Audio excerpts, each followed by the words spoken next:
I always wanted a James Bond action figure, but the problem is, every single James Bond action figure I've ever seen has always been 12 inches, and that is tall. You know what I consider a good size for an action figure? Something like the DC Universe figures, you know? Transformers Deluxe, Terminator Mattel, Batman, Marvel Legends. All these figures I consider are the right size for an action figure. 5-6 inches. Shortest, about 3 inches. You know, like Star Wars or G.I. Joes. But I think this is the right size for an action figure. Kids can hold them. They don't take up a lot of space. You know, 12-inch action figures, not my thing. That's old days. You know, those are old school. Like G.I. Joe started out as 12-inch figures, and they ended up being the 3.5-inch Star Wars size, you know. But here, this is the good size for a James Bond action figure. About 5 inches, 5-6 inches. That's the right size.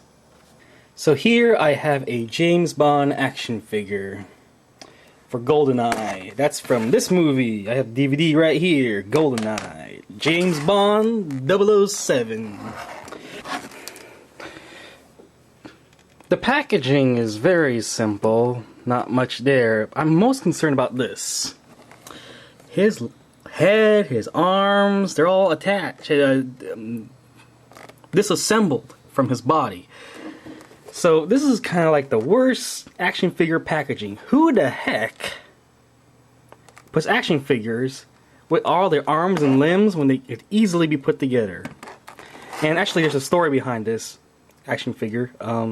It's not actually called an action figure because the Dragon, the company who made this toy, they do not have a license to make action figures at the time. So they said, oh, this is not an action figure, this is a model kit. So that's why all the arms are not in the right sockets and the head's loose and all that stuff in the package.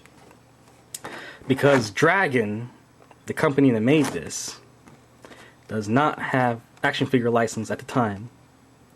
So they cheated, you know, they kind of bend it a little bit. So this is not an action figure. This is a model kit. So let's open them up and see what happens. I think all toy companies need to follow this example. Look what happens. Slips right off. You don't have to, it's not glued in, you know, it's not glued in onto the card. It just slips right off. There's a piece of tape holding on to it. That's all they need to do. I think all toys should be like that.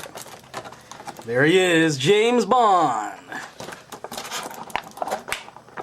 So, if I take him out, let's see. So let's put this model kit together, okay?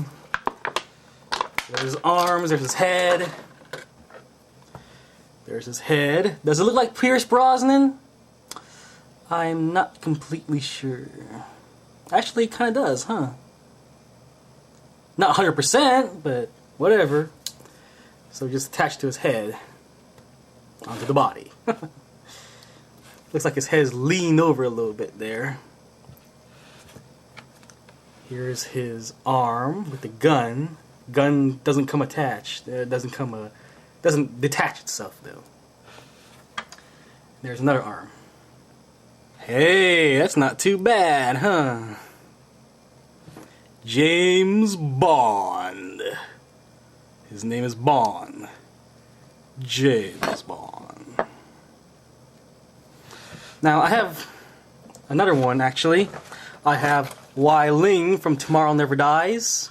I'm not going to open this. I think I'm going to sell it. And another James Bond. This time with a different pose. Pierce Brosnan, Tomorrow Never Dies. Let's open this one up.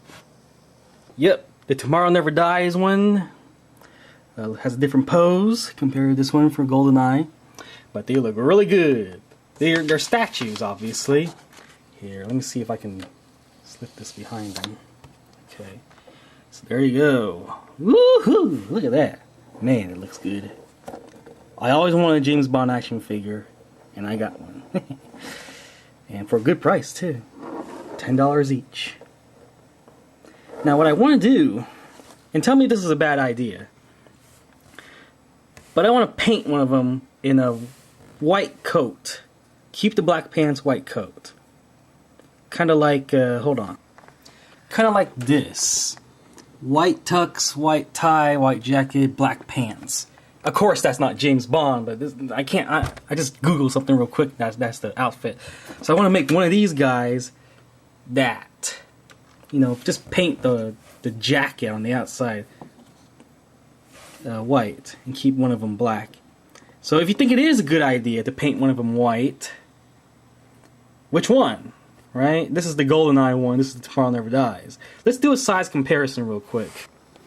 Okay, this is interesting. So he's not tall as Transformer Deluxe, Dark Knight figures, DC Universe, or Marvel Legends. But he's a little bit taller than, let's say, like Star Wars or G.I. Joe's. There's Storm Shadow. But he's kind of in par with the 3-inch figures. Which is fine with me. But as long as they're not 12 inches and taking up so much space. Because 12 inches, I put these figures on shelves. And 12 inches I have to put on the top of the shelves, or I can't put them in between, you know. But yep, there's James Bond. And there's the other James Bond. Okay guys, I think that's enough I can talk about today, so I'll talk to you guys later. See ya.